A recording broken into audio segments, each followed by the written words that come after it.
আমি অন্তঃপুরের মেয়ে, চিনবে না আমাকে। তোমার শেষ গল্পের বইটি পড়েছি শরৎবাবু, বাসি ফুলের মালা। তোমার নায়িকার এলোকেশের মরণদশা ধরেছিল ৩৫ বছর বয়সে। ২৫ বছর বয়সের সঙ্গে ছিল তার রেষারেষি। দেখলেম তুমি মহা দাসই বটে, জিতিয়ে দিলে তাকে। নিজের কথা বলি, বয়স আমার অল্প।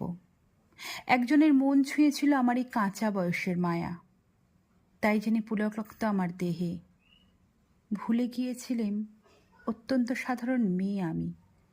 আমার মতো এমন আছে হাজার হাজার মেয়ে, অল্প বয়সের মন্ত্র তাদের যৌবনে।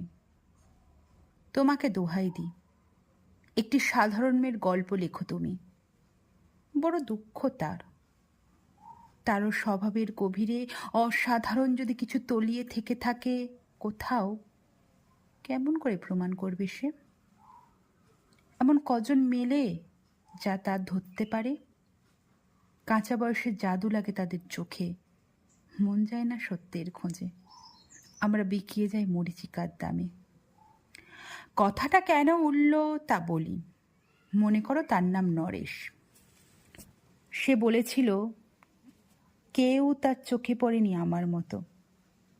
এত বড় কথাটা যে বিশ্বাস করব সে সাহস হয় না। না করব এমন মনের জোর কই।